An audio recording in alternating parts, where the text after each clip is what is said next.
the topic is cholesterol. And the research I haven't done yet, because I haven't completed the deck, but we're only going to go about a third of the way through, is this goes beyond cholesterol. And you might be saying cholesterol, statins, I know all about it, but this really gets into the nitty gritty of the research, but I think more importantly, the mechanism of disease. And so that's why we're going to talk about this and how not to die young. Cholesterol is arguably one of the most important substances your body produces. One of the most important. And what I've learned by studying this more intensely when you present on it is that independent of your liver and independent of food, guess what produces cholesterol? Glial cells of the brain.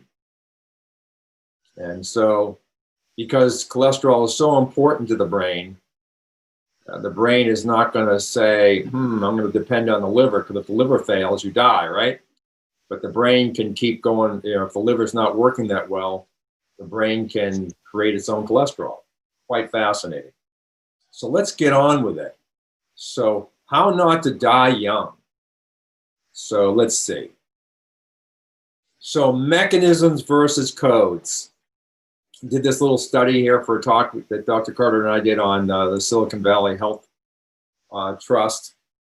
And there are, in the standard of care, 69,000 ICD-10 code diagnostic codes. So there are 69,000 different diseases, roughly. It's like, I can't count to 69,000. I'll get bored or I won't live long enough, one of the two.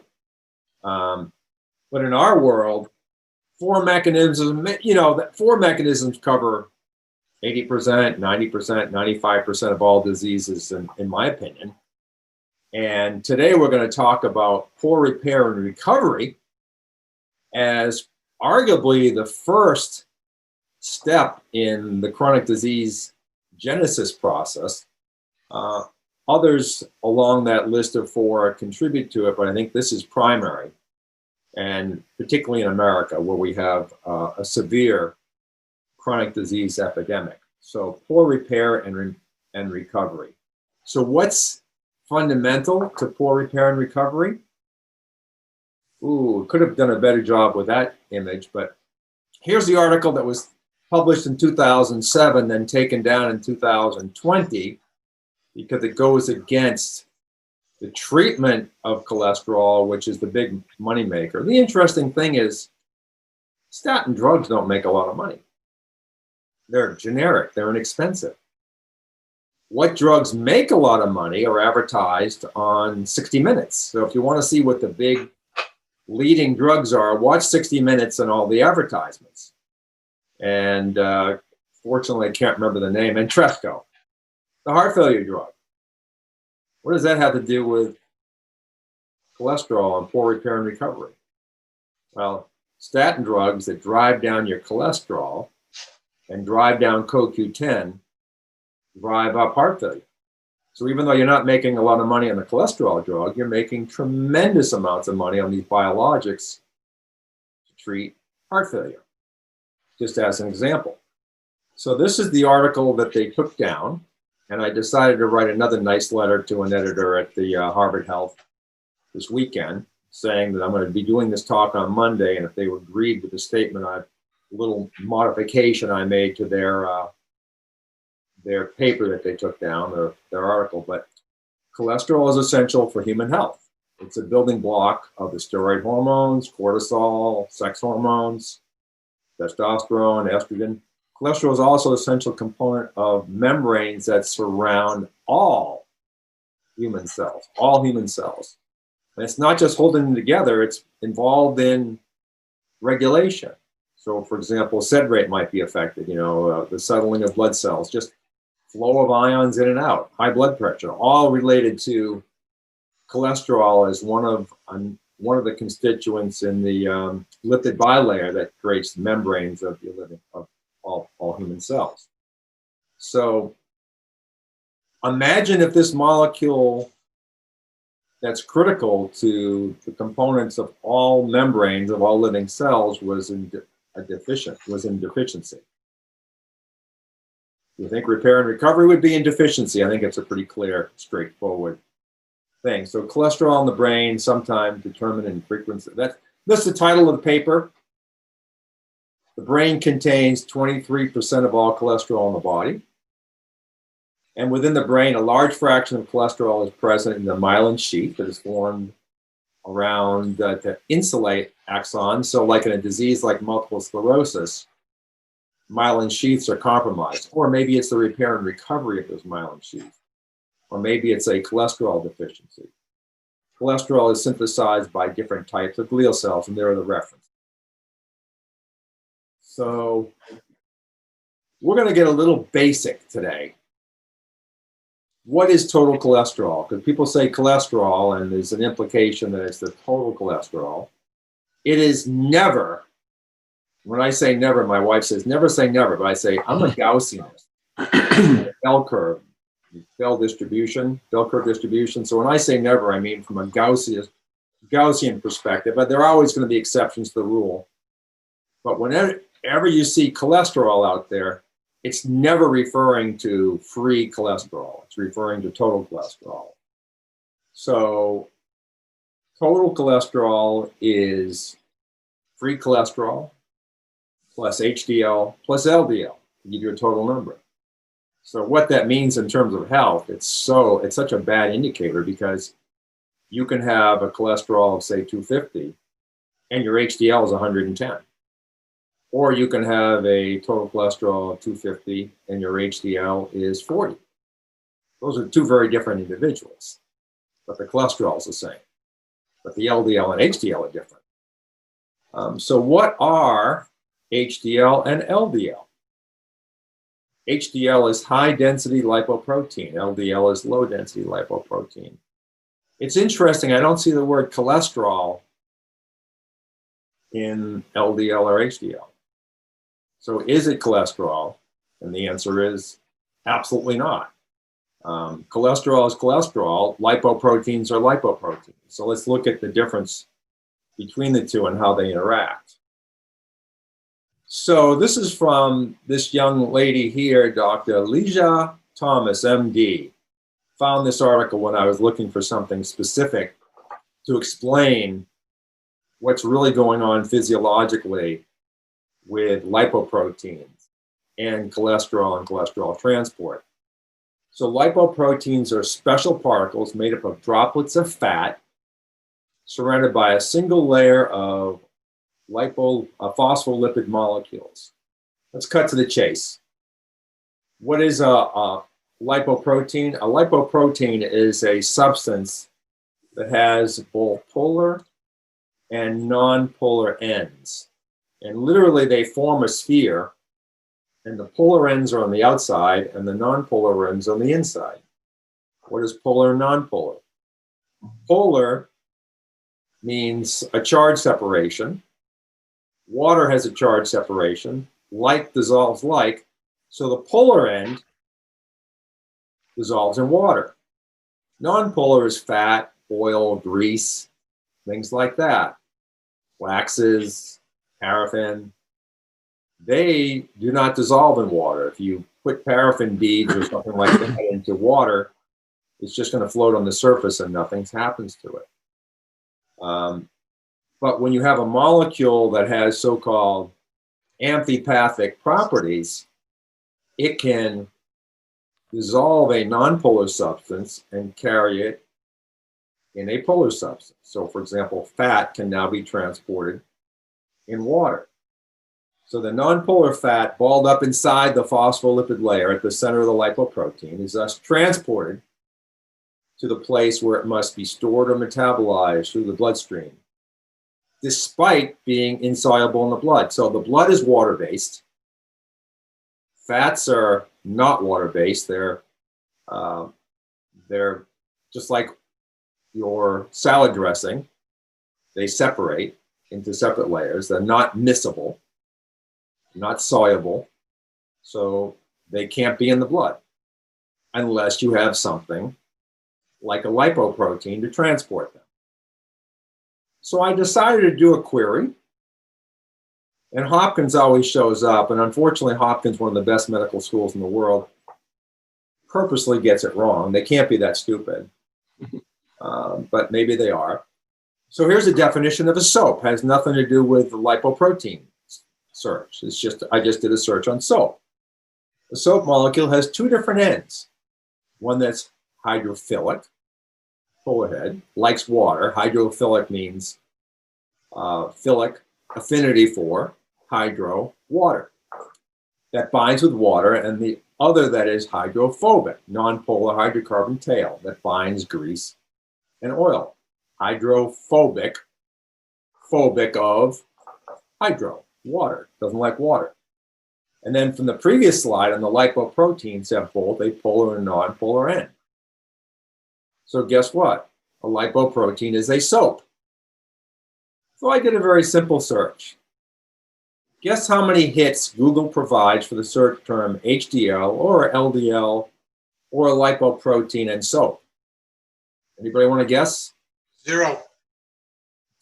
Richard. You're wrong just because you're Richard, but you're actually right this time. 0. 0 hits. What Hopkins said is you can get some soapy residues from LDL or HDL on your vessels. That was as close as they could come. Oh, so sad. So sad. So, you know, the simple thing is wash a greasy dish with water. What happens? It stays greasy. Wash a greasy dish with soapy water. Guess what? It goes clean, because the soap, which has both polar and non-polar ends, encapsulate the grease inside, and on the outside is this nice little charged thing that loves the water, and it floats along in the water. Very simple. So let's go on to the next one and see what we have. So I just threw this in here because it's time to put some health relevance to this. So when bad cholesterol, what a horrible term for LDL, when the LDL, low density lipoprotein, is low, stroke risk may rise. People who had an LDL of 50 to 69 had a 65% higher risk of hemorrhagic stroke. Hemorrhagic stroke is when the vessel bursts. Okay? And what would make a vessel burst? Maybe the fact that it's not composed very well. It's not structurally very sound. Maybe the membranes of the cells holding that vessel together are weak. I wonder what goes into that membrane. Maybe cholesterol. Maybe cholesterol is the glue holding this together. And for people with an LDL below 50, the risk nearly tripled. Now, you know what the American College of Cardiology's recommended level of LDL is? 70 or below. So we could argue that the American College of Cardiology wants you to have an increased stroke risk. That could be a crude interpretation of these two pieces of data. The fact that stroke goes up below 70 and their recommended level of LDL for people is below 70. Pretty interesting. So,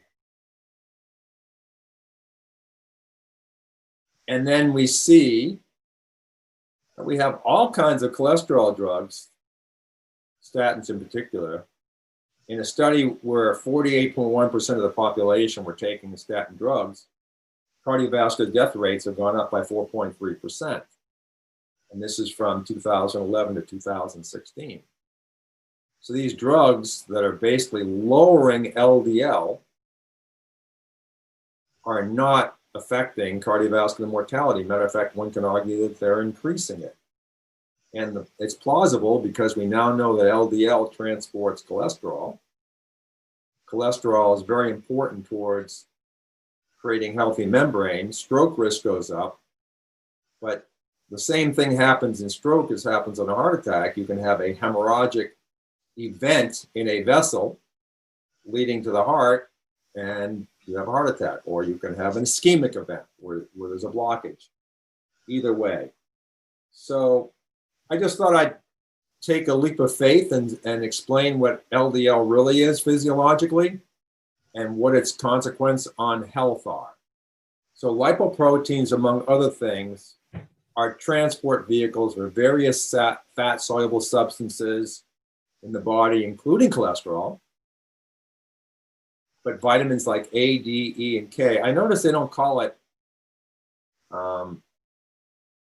LDL vitamin A or LDL vitamin K. They call it LDL cholesterol, but they're missing the whole picture. They're looking at it with what's called selection bias. They're choosing to look at just one thing, not the whole. And the fat-based fuel source for our cells, triglycerides. So when you take a statin or other LDL lowering drug, you are deficient in vitamin A, God's antibiotic, vitamin D, or better characterized or called hormone D. It's a prohormone, regulation of cell division. Vitamin E, crucial antioxidant. I say don't supplement because the data, you can have too much of a good thing. And the data I've seen indicates that vitamin E in excess from supplements, kind of like calcium. Calcium's critical, but you don't want to supplement, whether you want to get it from food with all its natural components. Vitamin K, coagulation and redistributing calcium, without which you have heart attack risk. So the vitamin K1, coagulation, K2 for regulating calcium homeostasis. Triglycerides, you cannot lose weight if you cannot burn fat. And if you not carry triglycerides to cells to burn them, then you cannot lose fat.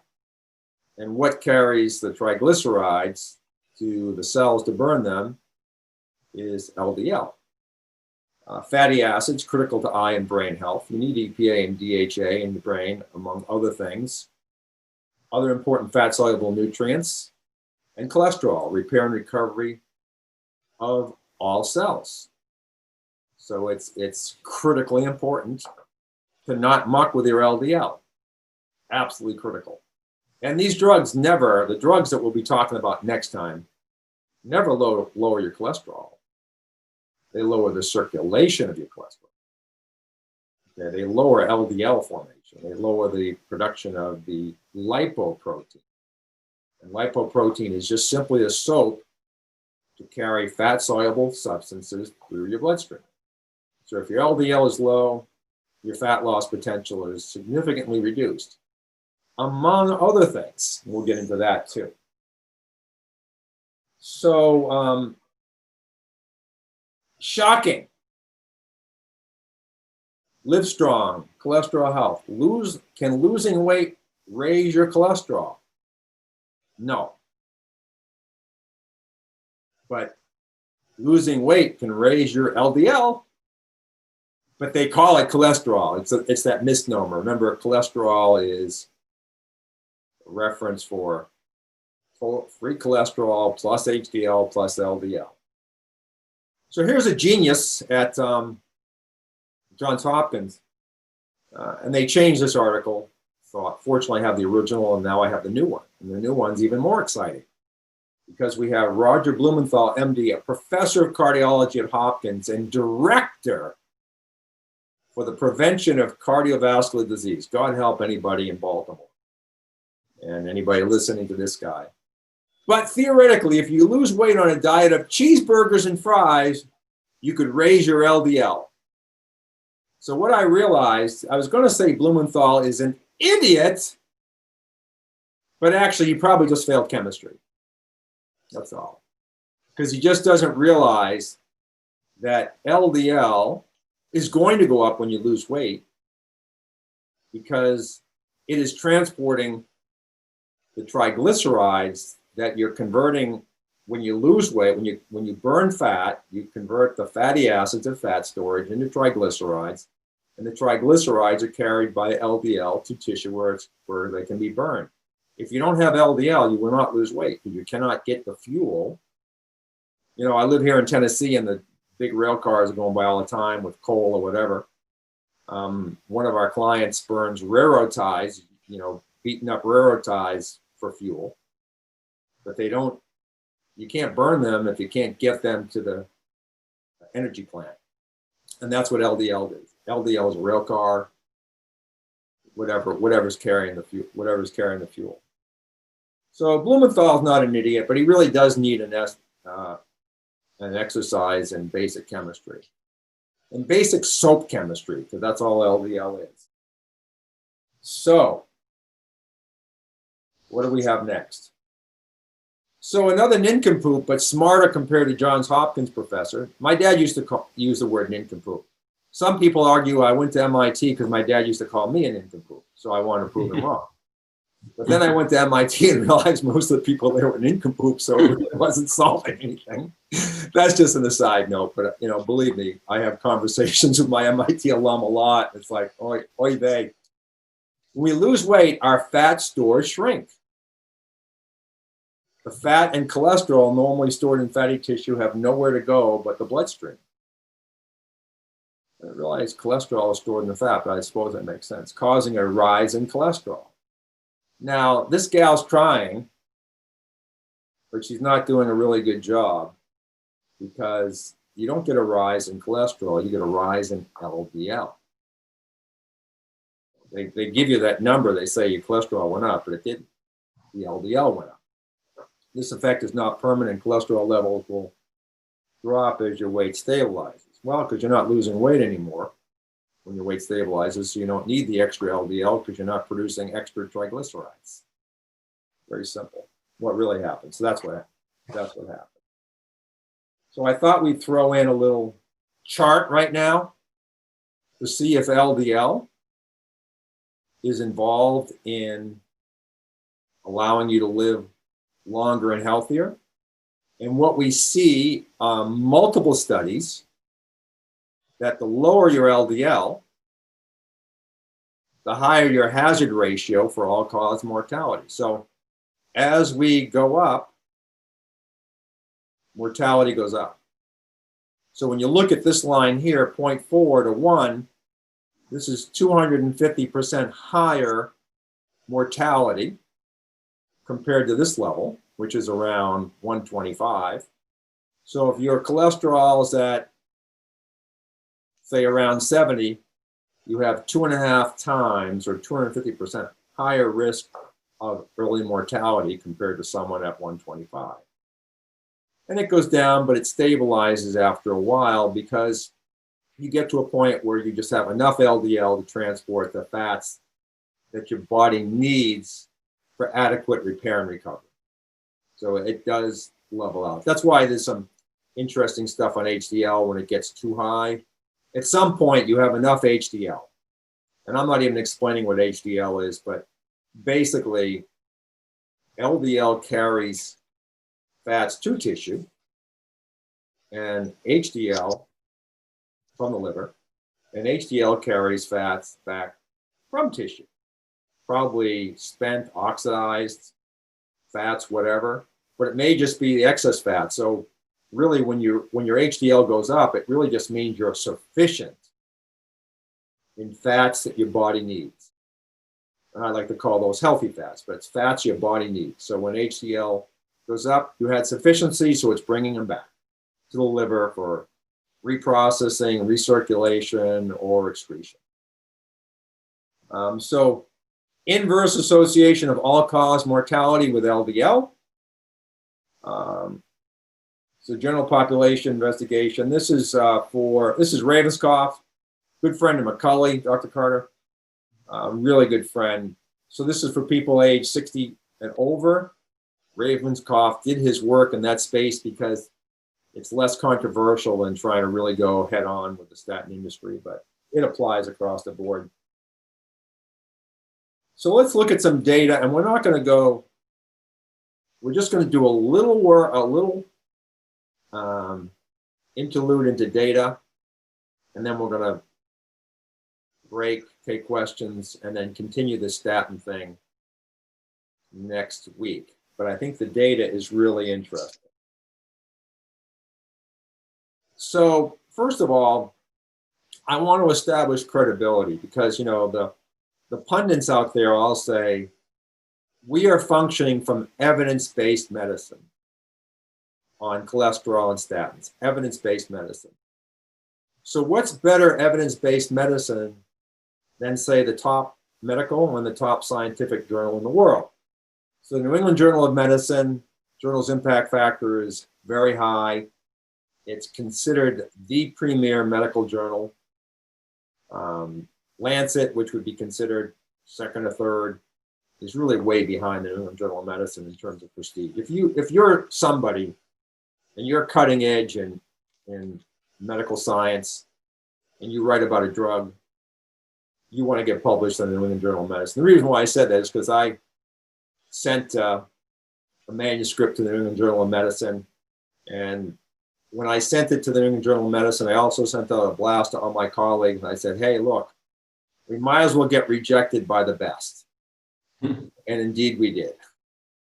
And indeed we did. And I had a nice dialogue with the assistant editor or deputy editor, whatever. But Nature is the most cited science journal in the world, and a leading medical journal as well. There's a lot of medical information in the journal Nature. So what do we see here? This is an insignificant study, so it's really, you know, you should ignore it. But I'm going to talk about it anyway, because you see, it's total cholesterol, which means HDL, LDL, and free cholesterol, and all-cause mortality by sex and age, a prospective cohort study among a measly 12.8 million adults. When you do the randomized controlled trial, which is considered the gold standard, there may be 1,000, usually fewer in those studies, and they cherry pick the data. So even though randomized controlled trials are considered the gold standard, Professor Ioannidis out at Stanford published a paper in 2005, and he's a chaired professor of epidemiology and prevention at Stanford. And he said that the title of his paper is Why Most Published Research is False. And the reason it's false is because the data is true, but the people they used in selecting the cohort, the study, was cherry-picked with selection bias. So when you have a prospective study, which most medical professionals, you know, clinical people particularly, would say aren't as good as randomized control trials, are absolutely wrong. You know, it's harder to create association, but when you have 12.8 million people in a study, there's only one thing it could be: statistically valid. So here's the article itself, and I grabbed a few slides from that. We'll start off with the big one. And I need to find a better picture. Does it look fuzzy from you guys, your angle too? But at least you get the idea. So here's the risk of dying prematurely from any cause, and this is the percent increase in mortality risk, and on the bottom is total cholesterol in milligrams per deciliter. And we can see with these little vertical blue bars that if you don't want to die prematurely, you want to have a total cholesterol between 200 and 250. Blasphemy in the standard of care, where they want the value is 199 or less. So like they want you to be in this regime. And I think the other important thing for both men and women is if you look at the mortality curve on the high end, which everybody's frightened of, it doesn't go up that much. There's a reason for it to go up, and you should be aware of that. But treating the cholesterol is not it. It's the inflammatory process we'll get into. But the mortality curve on the low end, and LabCorp says 199 to 100. Oh, okay, so that's not bad. It's not zero. But some have said zero. A zero cholesterol is good. Standard of care rank. But even in the 199 to 100, which this chart encompasses, the mortality rate from the high end to the low end is much, much, much higher. You're much worse having low cholesterol than you are having high cholesterol. Is anybody talking about that up there? Not at all. So This is from that paper in Nature, top scientific and one of the top medical journals in the world. And now they broke it down by age. So you can see, oh, I managed to collect. Got to fix that. So it's the top one here. So from 18 to 34 and 35 to 44, you can see a similar trend. You want to be, above 200. When you're 18 to 34, it doesn't seem to make that much difference, but 160 to 250 is desirable. If you're younger, it's not 130. It's not an LDL of below 70. Here's 45 to 54. Here's 55 to 64. And wow, you can see for middle-aged people, the high end of cholesterol has even less impact, and particularly for the 55 to 64. But the low cholesterol, so now the difference between high cholesterol and low cholesterol is even more amplified. Low cholesterol is even worse the older you get. Why? Because the older you get more wear and tear, you have less immune efficacy, you've been exposed to more things over your life, and you need more repair and recovery. So having that high level of LDL to transport important fats through your bloodstream becomes even more important. And then interestingly, when you get to be Richard's age, it's too late. It doesn't matter. It's relatively flatline. No, but you still see at 200 an increase in mortality, all-cause mortality as you go down, and a slight increase in mortality as you go up.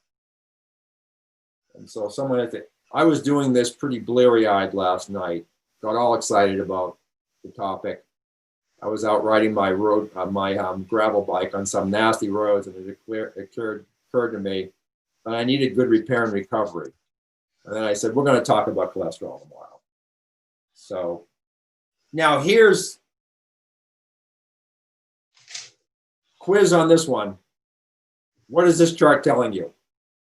Just kidding. Okay, so this is the big study from someone else's interpretation of this nature study when it first came out. But basically, there's the blue is the all-cause mortality curve, really zeroing out around 225. But chronic diseases, infectious diseases, cardiovascular diseases, all go up below 200. So this chart here has basically every disease. Cancer goes up, all different things. So, and this isn't the only study. So here's the first large-scale statin therapy trial performed in Japan. Participants aged 35 to 70. 41,800, so almost 42,000, were treated with low-dose simvastatin for 6 years. And here are the results. We can see that when we artificially treat, we see a big increase starting at around 200 and escalating in all-cause mortality, cancer mortality, cerebral vascular like stroke, things of that nature. They see a little bit greater increase than was reported in the Nature article, but similar result. And once again, a very large cohort, not 12.8 million, but 42,000. So pretty significant. We're just going to hit a couple slides here on why, and then we'll call it a day. But so why is this happening? Obviously, we've already explained it as going through here because I couldn't hold back. But this is a great article by a couple daring doctors and scientists at UC San Francisco, The Effect of Inflammation and Infection on Lipids and Lipoproteins. And basically the summary is the change in lipids, which would be fats they call cholesterol a lipid. They would potentially call vitamin D a lipid, probably not, but it's a fatty substance, and lipoproteins that occur during inflammation and infection are part of the innate immune response. Lipids play a role in protecting our body from the inflammation and infection. So what they basically say in this article, the changes, and really what they mean is elevation in lipids and lipoproteins occur with infection and inflammation.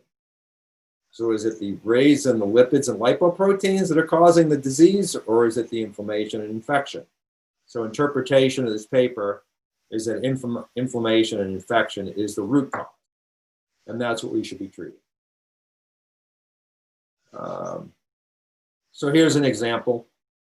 Patients with periodontitis tend to have increased LDL and triglyceride levels and decreased HDL.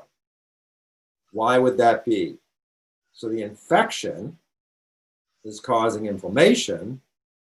Inflammation is your immune system fighting something. If you're fighting something, there's a good chance there's damage. So you need LDL to transport vitamin A, vitamin D, vitamin K, cholesterol, and other repairing molecules that tend to be fat soluble. Sorry about that.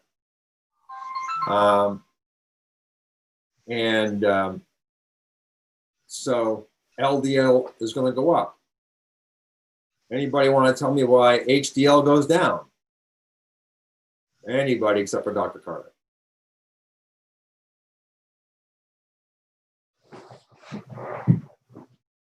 HDL goes down because your body is using all those fats that LDL are bringing to the tissue. So there's not a lot of fats to recycle. The body's consuming it because it's inflamed, it's deteriorating, it's breaking down, and it needs to recover. So it's using all those healthy fats. So that's what's going on. Additionally, the prevalence of small, dense LDL is increased in patients with periodontitis.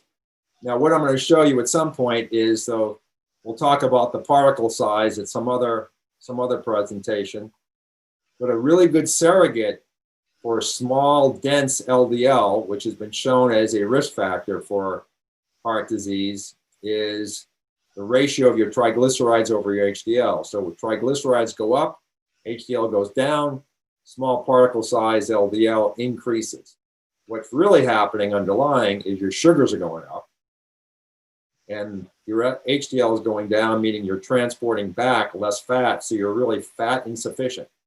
So when you're in a sugar excess and a fat deficiency, LDL particle size, small ones, proliferate, and that's sort of a strong indicator of a heart disease. But the real reason is the sugars are inflammatory and the lack of fats are bringing less repair and recovery ability to your body. So you have more inflammation, less repair and recovery. That's basically what's going on. And then we have a really good video here from some European Council basically damning the drugs. But next time we're going to start in on the drugs themselves, because I know this group doesn't need this education, but you have a lot of friends and family out there that are going to a medical office. Their LDL is a little bit above 100. Their total cholesterol is a little bit above 200. And they're being threatened with their life, saying, if you don't take this drug, you're going to die young, when it's just the opposite. And so they're put in a very, very tough spot. And so I'm putting this deck together in this presentation so that, you can share this with people who are literally being coerced into taking these medications. We're going to talk about the statin drugs. We're going to talk about the new biologics. We're going to talk about the drugs that were around before statins to treat total cholesterol, actually lower LDL. And we're going to talk about why lowering LDL is so lucrative for the pharmaceutical industry. So with that,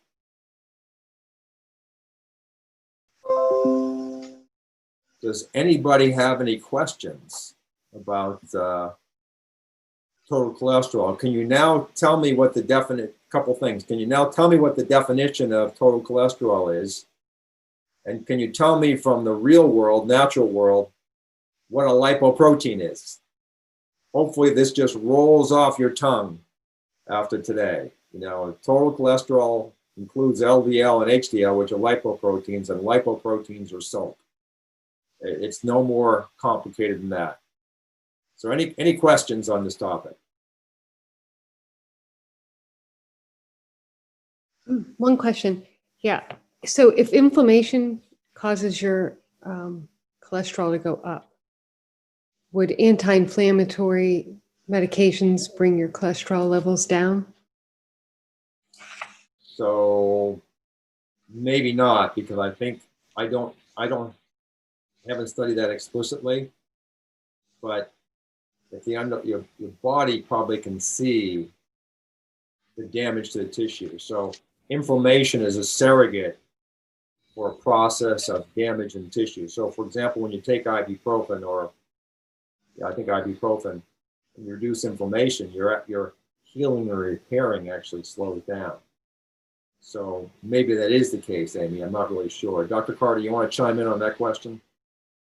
No, I mean, yeah, it won't have an effect. Again, yeah, so with the, let's say if it's a bacteria, you know, or a virus particle that is causing the inflammation that is embedded in the vessels, then, so this is the way I describe it to patients. So, you know, the inside of your arteries, it should be smooth, you know, like glass, right? So an inflammatory process comes along and causes it to be uneven and jagged, so to speak.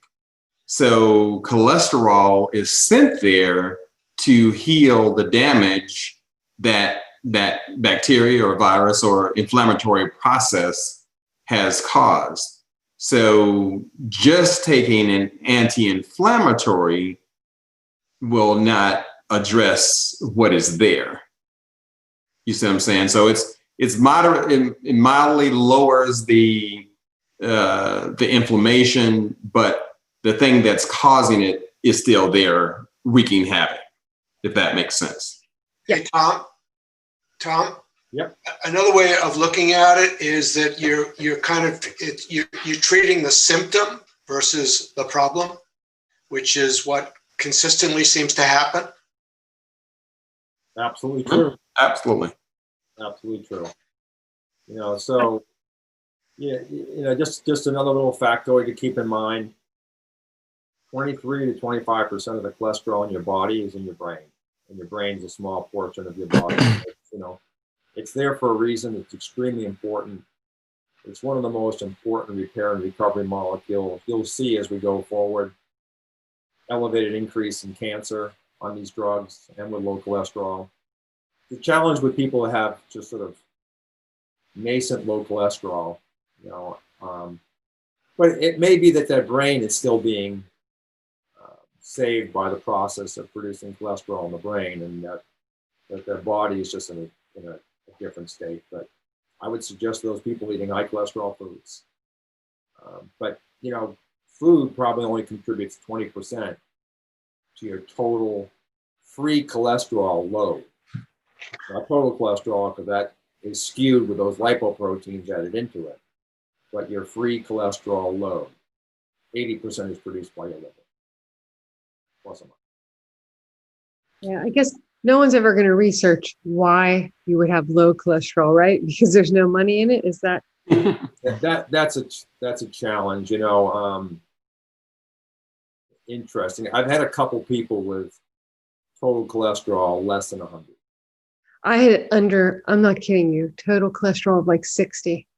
And I worked with so many doctors, the only thing I could peg it to was I took prednisone, and the cholesterol reading I had before I took prednisone was semi-normal, like 140. And then I dropped to under 100 for years. And eventually my cholesterol went back up, but it wasn't through diet or anything. I don't know what resolved itself, but it took a long time. And anytime I would try and find research on low cholesterol, it was basically zero. I found like a few things with reference to the liver, and I did have liver issues, but yeah, I just couldn't find any information, and every doctor I talked to was baffled. Or one guy told me, I'll give you a pill for that or something. Yeah, he did. My gynecologist, I'm like, he goes, yeah, I have low cholesterol too. I'll give you a pill. I'm like, that's okay. Anyway. I don't see him anymore, but. Amy, what is your cholesterol somewhat normal today? And So when I tested with you, it's the highest I've seen it in years. It was 168 total, and my LDL is still a little bit low, but it's come up a lot from 60. that's excellent. Yeah. You know, don't be afraid to make some chili or bone broth with some nice calf brains. Now, when I went to the slaughterhouse and told them that among the organ meat, I wanted brain, and he pointed me to this huge cow head and he said, help yourself, but we're not breaking it open. And I decided to take a pass on that one. Oh, So. I struggle with that. I struggle. Yeah. Yeah. Cool. So, any other comments or questions?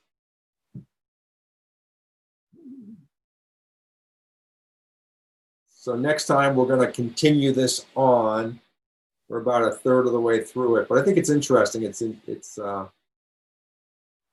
There's when you know what to look for, there's a lot of truth out there on cholesterol, LDL, HDL. So we're just going to continue down this path. All righty. Thank you. Thank you, Dr. Porter. Okay. Thanks very much. Bye for Okay. now. All right.